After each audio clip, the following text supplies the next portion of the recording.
성경 415쪽 사무엘상 5장 1절부터 12절까지 5장 전체를 말씀을 읽도록 하겠습니다. 성경을 찾으시고 혹 성경이 없으신 분은 앞에 화면을 보시고요. 한 절씩 교도가여서 12절까지 읽도록 하겠습니다. 블레셋 사람들이 하나님의 궤를 빼앗아 가지고 에베네세르스부터 아스돗에 이르니라. 블레셋 사람들이 하나님의 궤를 가지고 다곤의 신전에 들어가서 다곤 곁에 두었더니 아스돗 사람들이 이튿날 일찍 일어나 본즉 다곤이 여호와의 궤 앞에서 엎드려져 그 얼굴이 땅에 닿았는지라. 그들이 다곤을 일으켜 다시 그 자리에 세웠더니 그 이튿날 아침에 그들이 일찍이 일어나 본즉 다곤이 여호와의 궤 앞에서 또다시 엎드러져 얼굴이 땅에 닿았고 그 머리와 두 손은 문지방에 있고 다곤의 몸뚱이만 남았더라. 그러므로 다곤의 제사장들이나 다곤의 신전에 들어가는 자는 오늘까지 아스돗에 있는 다곤의 문지방을 밟지 아니하더라. 여호와의 신이 아스돗 사람에게 독한 종기의 재앙으로 아스돗과 그 지역을 쳐서 망하게 하니 아스돗 사람들이 이를 보고 이르되 이스라엘 신의 궤를 우리와 함께 있지 못하게 할지라. 그의 손이 우리와 우리 신 다곤을 친다 하고 이 사람이 블레셋 사람들의 모든 보고 이르되 우리가 이스라엘의 신의 궤를 어찌하랴 하니 그들이 대답하되 이스라엘의 신의 궤를 가드로 옮겨가라. 이스라엘의 신의 궤를 옮겨갔더니 그것을 옮겨간 후에 여호와의 손이 심히 큰 환란을 그 성읍에 더하사 성읍 사람들의 작은 자와 큰 자를 다 쳐서 독한 종기가 나게 하신지라. 이에 그들이 하나님의 궤를 에그론으로 하나님의 궤가 에그론에 이른즉 에그론 사람이 부르짖어 이르되 그들이 이스라엘의 신의 궤를 우리에게로 가져오라.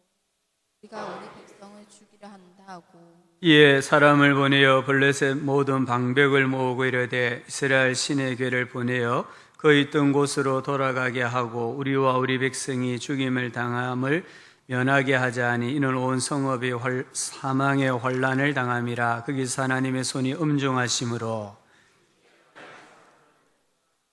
치심을 당해 성읍의 부르짖음이 하늘에 사무쳤더라.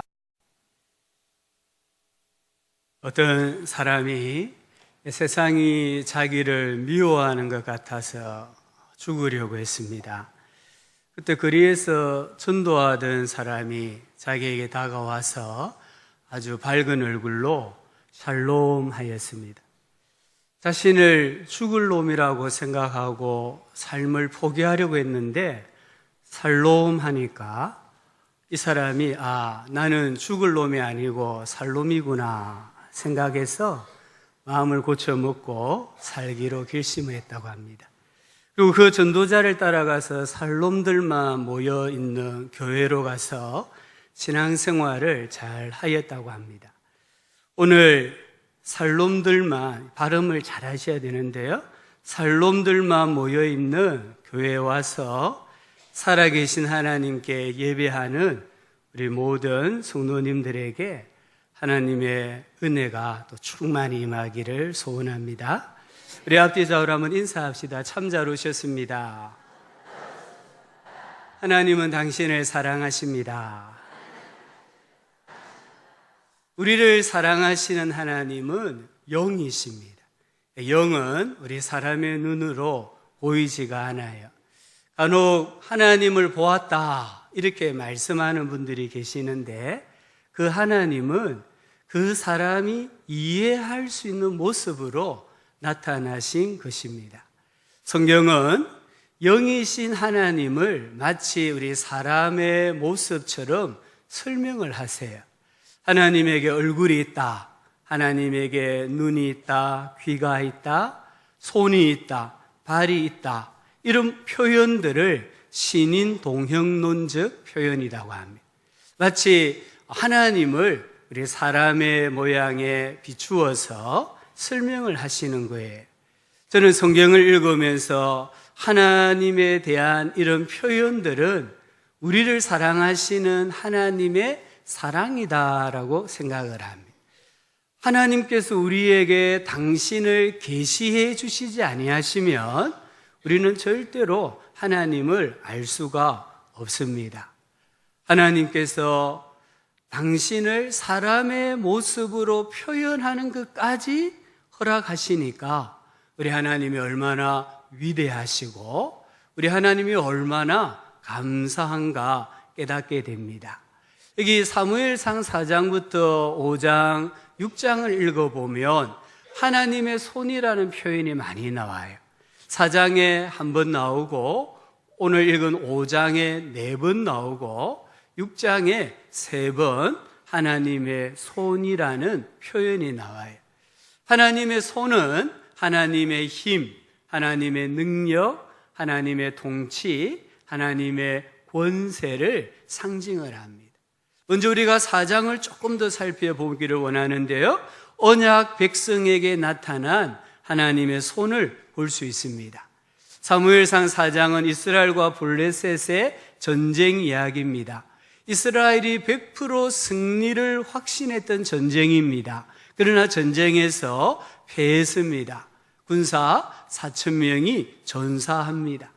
패배를 분석하면서 하나님이 우리에게 패하게 하셨다라고 분석을 하고, 그러면 왜 하나님이 우리를 패하게 하셨는가? 하나님의 임재, 동행을 상징하는 언약궤가 없었기 때문이다. 그리고는 실로에 가서 언약궤를 모시고 에베네세 전쟁터로 왔습니다. 이 언약궤가 이스라엘의 진영에 들어올 때에 이스라엘뿐만 아니라 블레셋 군사들도 이미 전쟁은 끝났다, 이스라엘 승, 바벨론 패, 이미 이렇게 결론을 다 지어버렸어요. 근데 실제 전쟁을 해보니까 이스라엘이 대패했습니다. 군사 3만 명이 죽습니다. 언약궤도 빼앗겼습니다. 이 언약궤는 하나님의 임재, 동행, 현현, 하나님의 나타나심, 능력을 상징하는데, 이 언약궤를 모시고 있었음에도 전쟁에서 졌고 심지어 언약궤까지도 빼앗기고 말았습니다. 이스라엘 백성들은 늘 삶의 중심이 언약궤 또는 법궤라고도 하죠. 이 언약궤가 늘 삶의 중심이었어요. 광야에서 행진을 한다든지 텐트를 칠 때에도 정중앙에는 언약궤를 모시고 동서남북으로 행진을 하고 텐트를 쳤습니다. 민수기 10장 35절 36절에 모세가 하나님께 이렇게 말합니다. 이 10장 35절 36절은 일종의 군가의 기도하고 기도문이기도 해요. 궤가 떠날 때에는, 언약궤가 움직일 때에는 모세가 말하되 여호와여 일어나사 주의 대적들을 흩으시고 주를 미워하는 자가 저 앞에서 도망하게 하소서 하였고, 궤가 쉴 때에는 이제 백성들이 이동하지 않고 광야에 머물고 있을 때에는 말하되 여호와여 이스라엘 종족들에게로 돌아오소서 하였더라. 여기 이스라엘 종족들에게로 돌아오소서, 이 말은 이스라엘 군대를 수호하소서, 보호하소서, 이런 기도예요. 실제로 이스라엘 역사를 보면 여호수아가 요단강을 건널 때 언약 제사장들이 언약궤를 메고 앞서 건너가게 했습니다. 여리고 성을 점령할 때에도 언약궤를 앞세우고 백성들이 뒤를 따라 매일 한 바퀴씩 성을 돌았습니다. 이후에 나오는 역사지만 사무엘하 11장 11절에 보면 우리아가 다윗에게 아뢰되 언약궤와 이스라엘과 유다가 야영 중에 있고 했습니다.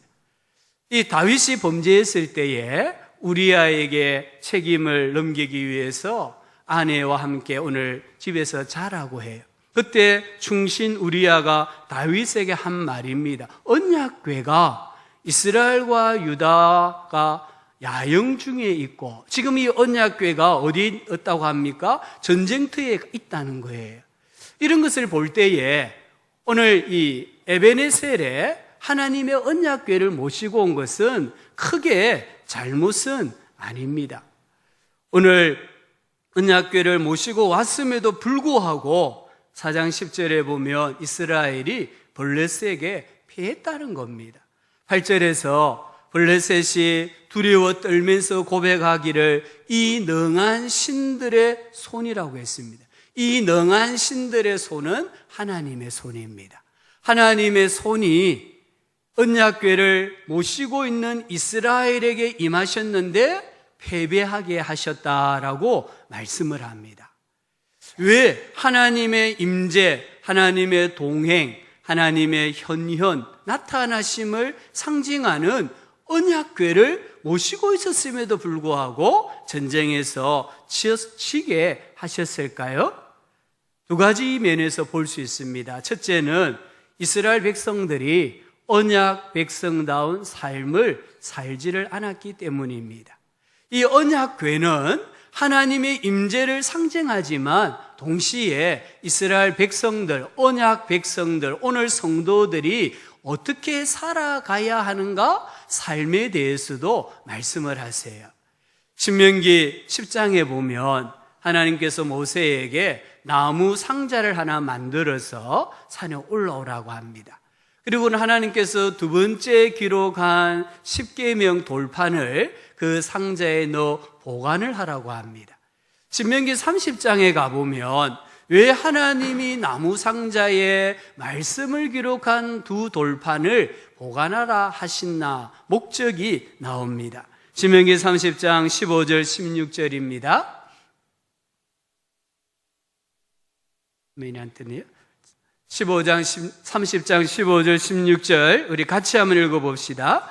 보라, 내가 생명과 복과 사망과 화를 내 앞에 두었나니 곧 내가 오늘 너를 명령하여 내 하나님 여호와를 사랑하고 그 모든 길로 행하며 그 명령과 규례와 법도를 지키라 하는 것이라. 그리하면 내가 생존하며 번성할 것이요 또 내 하나님 여호와께서 내가 가서 차지할 땅에서 내게 복을 주실 것임이니라. 이 언약궤를 주신 이유가 하나님을 사랑하고 하나님의 계명을 지켜 행하라는 거예요. 그리하면 생존하게 되고 번성하게 되고 장수하게 될 것이다라고 하셨습니다. 반대로 여기 신명기 30장 17절 18절을 보면 또 이런 말씀이 있습니다. 이 부분도 같이 읽어봅시다. 그러나 내가 만일 마음을 돌이켜 듣지 아니하고 유혹을 받아 다른 신들에게 절하고 그를 섬기면 내가 오늘 너희에게 선언하노니 너희가 반드시 망할 것이라. 너희가 요단을 건너가서 차지할 땅에서 너희의 날이 길지 못할 것이니라. 아멘.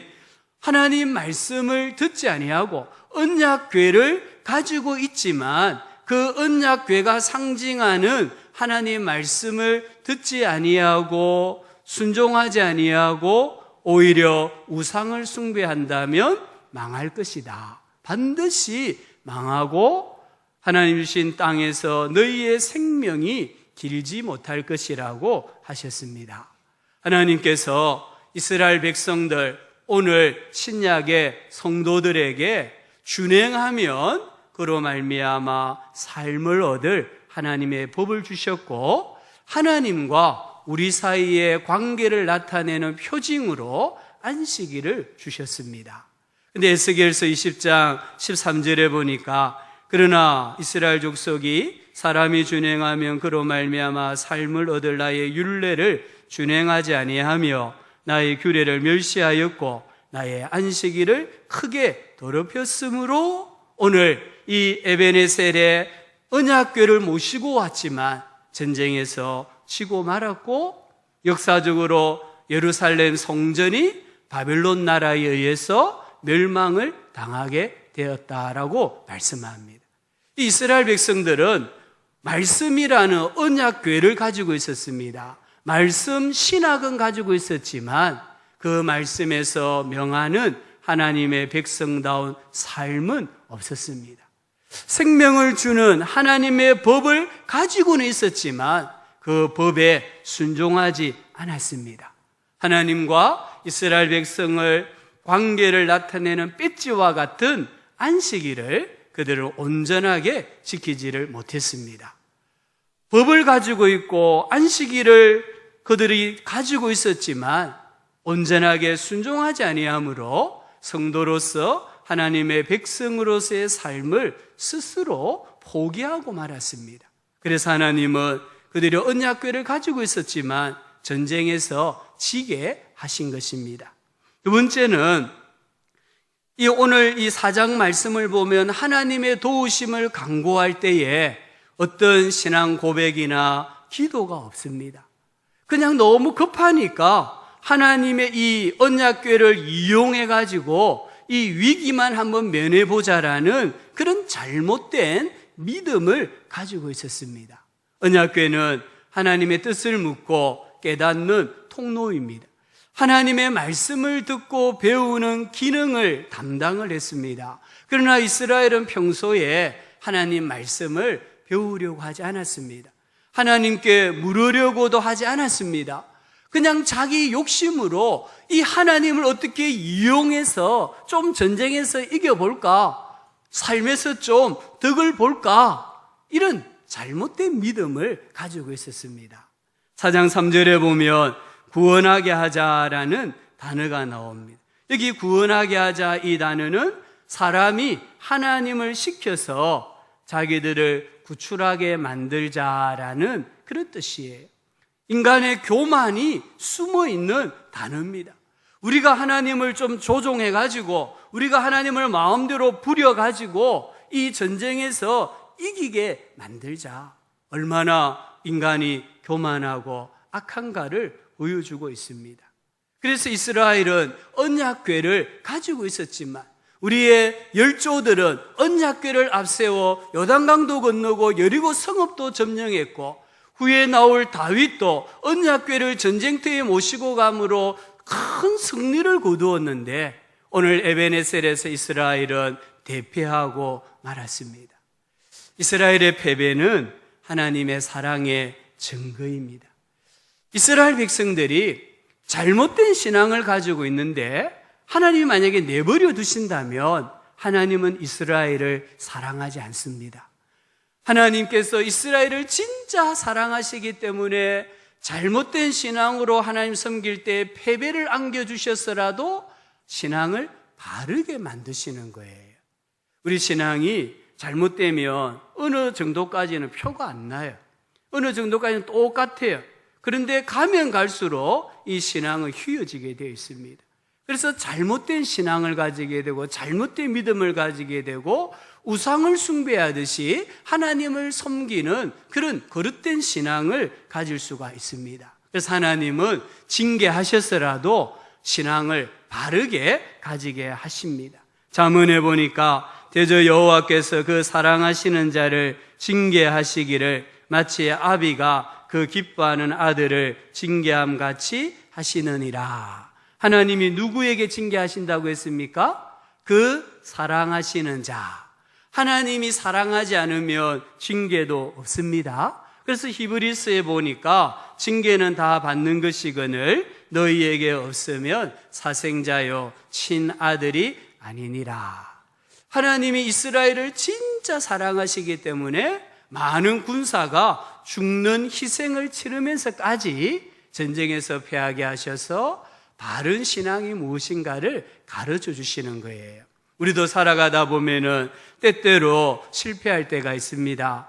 정말 내가 잘 믿는 것 같은데, 내가 기도 생활하는 것 같은데, 내 나름대로 헌신하고 봉사하는 것 같은데 실패할 때도 있고 고난 당할 때도 있고 또 기쁨을 잃어버릴 때가 있습니다. 그때에는 하나님이 무능해서가 아니라 하나님께서 내 신앙을 더욱더 바른 신앙으로 만드시기 위해 배후에서 일하시기 때문이라는 것을 꼭 기억을 해야 합니다.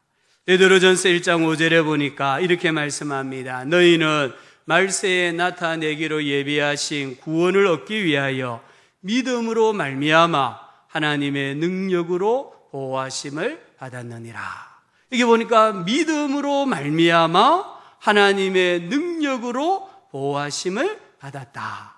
하나님의 능력을 얻는 통로가 무엇이냐면 믿음이다라고 말씀합니다. 고린도후서 13장 5절은 너희는 믿음 안에 있는가? 너희 자신을 시험하고 너희 자신을 확증하라. 예수 그리스도께서 너희 안에 계신 줄을 너희가 스스로 알지 못하느냐? 그렇지 않으면 너희가 버림받은 자니라. 이 말씀을 메시지 성경으로 읽어보면 조금 더 이해가 쉽습니다. 여러분 자신을 스스로 점검해 보십시오. 여러분은 자신이 믿음 안에서 흔들림이 없는지 스스로 확인해 보고 모든 것을 당연한 것으로 여기며 적당히 지내는 일이 없게 하십시오. 여러분 자신을 주기적으로 점검하십시오. 여러분에게 필요한 것은 예수 그리스도께서 여러분 안에 계신다는 전해 들은 이야기가 아니라 직접적인 증거입니다. 그 증거가 있는지 시험해 보십시오. 만일 그 시험에 실격했다면 방법을 강구하십시오. 여러분 자신을 주기적으로 점검을 하라는 거예요. 오늘 우리가 믿음 안에 있는가? 내가 지금 믿음 안에서 믿음대로 살아가고 있는가? 내가 기독교인으로 바르게 살아가고 있는가? 주기적으로 점검을 해야 됩니다. 하나님 말씀에 대한 믿음이 있는가?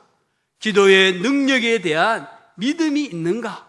십자가 사랑에 대한 믿음이 있는가? 주기적으로 점검해야 합니다. 이것이 없으면 기독교 신앙이 아니라는 겁니다. 오늘 우리가 말씀을 가지고 있습니다. 십자가를 가지고 있습니다. 기도 생활을 합니다. 세례를 받고 성찬에 참여합니다. 이러한 기독교를 상징하는 것들에 대한 믿음이 정확하게 있느냐는 거예요.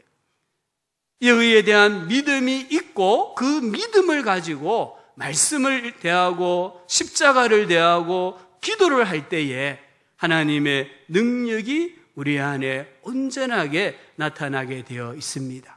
특별히 내가 고난당할 때에, 오늘 이 에베네셀에서 이스라엘이 블레셋에 패했을 때에, 내 인생에도 이런 패배가 있고 좌절이 있을 때에 진짜 믿음으로 하나님을 섬기고 기도하고 십자가를 바라보면 하나님의 능력의 손이 나타나서 나를 그 고난에서 환난에서 건져내어 주시는 줄 믿습니다. 이제 5장에 넘어가 보니까 우상에게 나타난 하나님의 손이 나와요. 5장 1절 2절을 보면 블레셋 사람들이 에베네셀에서 하나님의 교회를 빼앗아 아스돗에 있는 다곤 신전의 다곤 곁에 두었습니다. 에베네셀에서 언약궤를 빼앗아 자기들 나라로 왔고 자기들의 신을 섬기는 신전에 그 언약궤를 두었다라고 합니다. 왜 언약궤를 다곤 신전에 두었을까요? 절을 한번 잘 생각해 보십시오. 우리가 잘 가지는 않습니다만은 한 번씩 불국사나 범어사 이런 절에 가보면 이 절 문을 딱 들어가면 큰 마당이 나오고요. 그리고 계단이 있고 그 계단 위에는 사당이 아니라 불당이 불당. 모든 절은 대부분 이런 구조예요. 딱 들어가면 마당, 그 다음에 몇 개의 계단, 그 계단 위에는 사당인데 그걸 불당이라고 하죠. 그 정 가운데 부처상을 모셔놓고 있어요. 그래서 사람들이 절에 오면은 그 부처상에게 절하기도 하고 경배하기도 하는 거예요. 그와 같이 다곤 신전은 구조가 절하고 비슷해요. 그래서 이 다곤 신전에 들어가면 큰 똘이 있고 한가운데 다곤 사당이 있어요. 다곤 신을 딱 가운데 안치해 놓은 사당이 있어요. 그래서 사람들이 들어오면 자연스럽게 다곤에게 절하게 하고 경배하게 하고 예물을 드리게 만들어요. 그 신 곁에 하나님의 언약궤를 두었다, 이렇게 표현합니다. 왜 그렇게 했을까요? 첫 번째 이유는 전쟁의 전리품으로 전시하기 위해서입니다. 고대 전쟁에서 승리하면 정복한 나라의 신들의 형상이나 유물들을 가져다가 자기들의 신전에 둬요. 영국에 가면 왜 이집트 유물이 있습니까? 프랑스에 가면 왜 아프리카에 있는 유물들이 있습니까? 식민지 전쟁에서 승리했을 때에 그 나라의 신들의 형상, 좋은 문화재들을 다 빼앗아가서 자기들 나라에 전시를 해놓은 거예요. 자신들의 신이 더 강하다는 것을 나타내기 위해서입니다. 삼손을 한번 생각해 보십시오. 삼손이 블레셋 사람들에게 붙잡혔습니다. 사사기 16장 23절 24절에 이렇게 말합니다. 블레셋 사람의 방백들이 이르되 우리의 신이 우리 원수 삼손을 우리 손에 넘겨주었다 하고, 여기 이렇게 고백합니다. 우리의 신이 우리 원수 삼손을 우리 손에 넘겨주었다 하고 다 모여 그들의 신 다곤에게 큰 제사를 드리고 즐거워하고, 백성들도 삼손을 보았으므로 이르되 우리의 땅을 망쳐놓고 우리의 많은 사람을 죽인 원수를 우리의 신이 우리 손에 넘겨주었다 하고 자기들의 신을 찬양하며, 삼손을 포로로 잡아가서 다곤 신전에 조롱거리 만든 거잖아요. 두 눈을 빼고 결박해서 맷돌을 갈게 만들었습니다. 사울 왕이 블레셋 전쟁에서 전사했을 때에 블레셋 사람들이 사울의 갑옷을 벗겨 그들의 신전에 두고 사울의 머리를 잘라서 다곤의 신전에 매달아 놓았다고 했습니다. 우리 신이 강하다는 것이죠. 오늘 블레셋이 언약궤를 다곤 신전에 갖다 둔 것은 하나님을 포로로 잡았다, 이런 뜻입니다. 하나님을 전쟁의 전리품으로 데리고 와서 지금 다곤신 곁에 두었다, 이 말이에요. 우리의 신 다곤이 하나님보다 강하다라는 것을 나타내는 거예요. 두 번째 이유는 언약궤를 다곤에게 감사 제물로 바치기 위해서입니다. 세 번째 이유는 하나님을 조롱하기 위해서입니다. 여기 두다란 말은 조롱거리로 삼기 위해 두는 것을 의미합니다. 하지만 오늘 말씀에 보면 전혀 예상하지 못한 일이 일어납니다. 5장 3절에 한번 보시면 아스도 사람들이 이튿날 일찍 일어나서 신전에 갔습니다. 가보니까 다곤이 여호와의 궤 앞에 엎드려져 있고 그 얼굴이 땅에 닿아 있었습니다. 바로 엎어져 가지고 얼굴이 땅에 닿아 있었습니다. 아스도 사람들은 별일도 다 있네 그러면서 그 다곤신을 단단히 세워 움직이지 않게 고정시켜 놓았습니다. 5장 4절에 보니까 또 그 이튿날 아침에 일찍이 가보니까 이번엔 다곤 신상이 엎어져 있는데 목이 잘리고 두 손목이 잘리고 있어요. 몸뚱아리만 남아있는 거예요. 이 잘린 머리와 손목은 그 신전 문지방에 놓여 있었습니다. 엎드려지다, 이 말은 종이 주인 앞에, 백성이 왕 앞에 사람이 신에게 경배하는 자세를 가리켜요. 다곤이 지금 하나님 앞에 패하여서 하나님을 경배하고 있는, 하나님을 예배하고 있는 것을 말해요. 그리고 이게 여기 엎드려지다 이 말은 항복하다는 뜻도 있어요. 그래서 머리가 잘리고 두 손목이 잘린 것은 하나님 앞에 항복했다, 하나님에게 절대 복종한다, 이런 의미가 들어 있습니다. 여기 머리는 처음과 지혜를 가리키잖아요. 이 다곤은 머리가 없으니까 지혜가 없고 생각할 수 있는 능력이 없습니다. 손은 능력을 말합니다. 다곤은 손이 없으니까 능력이 없습니다. 이게 우상입니다. 우상의 무력함을 잘 보여주고 있습니다. 시편 115편에 보면은 그들의 우상은 은과 금이요 사람이 손으로 만든 것이라 입이 있어도 말하지 못하며 눈이 있어도 보지 못하며 귀가 있어도 듣지 못하며 코가 있어도 냄새 맡지 못하며 손이 있어도 만지지 못하며 발이 있어도 걷지 못하며 목구멍이 있어도 작은 소리조차 내지 못하느니라. 우상의 절대 무능함, 절대 무력함을 하나님이 사람의 모양에 빗대어 말씀하고 계십니다.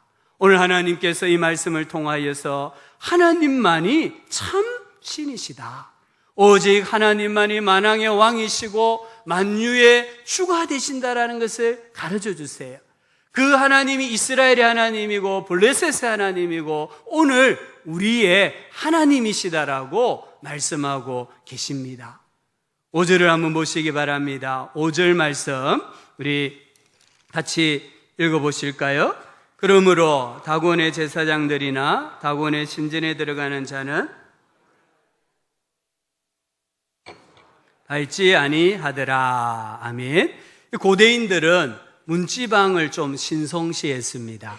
문지방 밑에 그 집안 사람들을 보호해주는 많은 귀신들이 살고 있다고 믿었어요. 이 문지방은 그 집안의 잡귀들 다 모이는 장소입니다. 그래서 우리 어릴 때만 해도 문지방을 밟고 있으면 문지방 밟지 말라고 했어요. 문지방 그냥 넘어오라고 하잖아요. 밟지 말고. 왜냐하면 이 미신이 우리에게도 있는 거예요. 문지방 밑에 우리 집을 보호해주는 귀신들이 있는데 그걸 밟으면 안 되잖아요. 그래서 밟지 말고 넘어오라는 거예요. 오늘 이 블레셋 사람들도 이 문지방에 대한 막연한 미신이 있었어요. 그래서 하나님은 어쩌면 그들의 신 다곤의 머리를 자르고 두 손목을 잘라서 문지방 위에 두었는지도 몰라요. 우상이 아무 쓸모없는 존재다. 우상의 무능함을 가르쳐서 회개하고 하나님께로 돌아오기를 하나님은 원하셨는지도 몰라요. 그런데 이 문지방을 더 신성시하고 있습니다. 하나님께 돌아오기보다는 그들의 신의 머리와 두 손목이 올려져 있었던 문지방을 더 신성시해가지고 제사장들이나 일반 백성들이나 문지방을 밟지 못하게 했습니다. 이게 마귀에게 속해 있는 사람의 특징입니다. 영적으로 허감에 갇혀 있는 사람은요, 하나님이 아무리 깨우쳐 주셔도 깨달지를 못해요.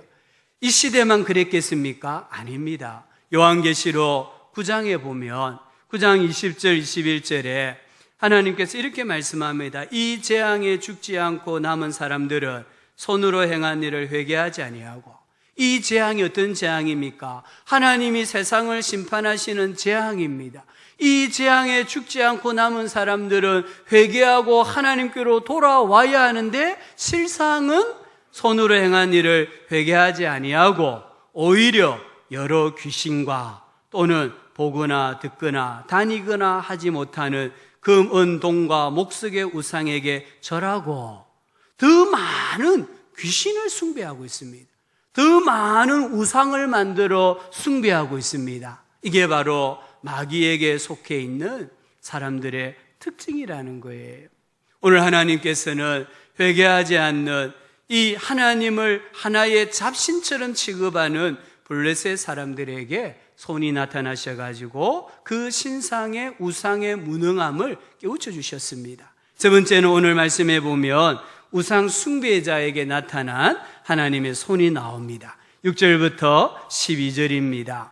회개하지 않고 오히려 우상을 더 숭배하는 블레셋 사람들에게 하나님의 손이 계속해서 나타납니다. 6절에 보니까 여호와의 손이 아스돗 사람에게 엄중히 더하사 독한 종기의 재앙으로 아스돗과 그 지역을 쳐서 망하게 하니 하나님의 언약궤가 하나님의 손으로 바뀌어져서 이제 이 블레셋 사람들에게 나타납니다. 7절에 보면 그의 손이 하나님의 손이죠. 그의 손이 우리와 우리 신 다곤을 친다.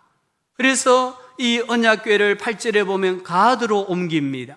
가드로 옮겼을 때 하나님의 손이 또 따라가서 그 성에 큰 환란을 더하시고 독한 종기로 치셨습니다. 그래서 10절에 보니까 이번에는 이 언약궤를 에그노르로 옮깁니다. 이 에그로는 블레셋 사람들이 최고의 신으로 숭배하던 바알세붑이 있었습니다. 그래서 이들은 바알세붑의 힘을 빌어서 하나님이 더해 주시는 재앙이나 독한 종기를 물리치고자 했습니다. 하지만 아무 소용이 없었습니다. 하나님의 손이 엄중하셨고 독한 종기로 치셨고 12절에 보니까 그 고통으로 부르짖는 소리가 하늘에 사무쳤다. 가면 갈수록 하나님의 이 손이 더 강하게 역사하셔가지고 블레셋 사람들을 괴롭히고 고통당하게 만들고 죽게 만드셨다라고 합니다. 하나님께서 오늘 여기 6절부터 12절에서 하나님의 손이 나타남으로 하나님 한 분만이 인간의 생사화복을 주관하신다는 것을 보여줍니다. 하나님은 성도들뿐만 아니라 불신자들도 함부로 대하면 안 된다는 걸 보여줍니다. 신자나 불신자나 모두가 하나님을 공경해야 한다는 것을 보여줍니다. 모든 사람은 참되시고 유일하신 하나님만을 섬겨야 합니다. 모든 사람은 하나님만을 생각하고 묵상하고 기억해야 합니다. 모든 사람은 하나님만을 높이고 공경하고 경외해야 합니다. 모든 사람은 하나님만 예배하고 하나님을 영화롭게 해야 합니다. 오늘 하나님은 당신의 손을 이스라엘 백성에게, 블레셋 우상에게, 이 우상을 숭배하는 블레셋 사람들에게 나타나심으로 우리에게 이 사실을 말씀하고 계십니다. 갈라디아서 6장 7절에 이렇게 말씀합니다. 스스로 속이지 말라. 하나님은 업신여김을 받지 아니하시나니 사람이 무엇으로 심든지 그대로 거두리라. 우리 하나님은 무거우신 분이에요. 우리 하나님을 경히 여기면 안 됩니다. 하나님은 업신여김, 하나님은 조롱을 받지 아니하십니다. 우리가 하나님을 어떻게 대우하느냐에 따라서, 우리가 어떻게 하나님을 섬기느냐에 따라서 하나님도 내 인생에 그대로 역사하시는 분이시라는 것을 꼭 기억해야 합니다. 그래서 베드로전서 5장 6절은 그러므로 하나님의 능하신 손 아래에서 겸손하라. 때가 되면 너희를 높이시리라. 하나님의 전능하신 손 아래에서 겸손해라. 겸손하게 신앙생활하고 겸손하게 살아가라. 그리하면 때가 되면 너희를 높여주시리라 약속하셨습니다. 우리가 바른 신앙을 가지고 하나님을 바르게 섬길 때에 하나님의 손은 치유의 손이 되고 능력의 손이 되고 회복의 손이 되고 나의 인생을 붙드는 전능의 손이 되는 줄 믿으시기를 바랍니다. 혹시 내가 살아가다가 하나님의 손이 징계의 손으로 나타나면 하나님이 나를 여전히 사랑하시는구나, 나는 그래도 아직은 하나님의 자녀이구나, 이렇게 생각하시고 회개하고 하나님께로 돌아서시기를 바랍니다. 그러면 주님은 치신 손으로 우리의 인생을 싸매어 주시는 줄 믿습니다. 우리 모두 하나님을 공경하고 겸손하게 삶으로 복 주시는 하나님의 손, 치료하시는 하나님의 손, 승리를 주시는 하나님의 손을 붙잡고 살아가는 은혜가 충만하기를 주님의 이름으로 축복합니다. 우리 시간에 한번 기도합시다.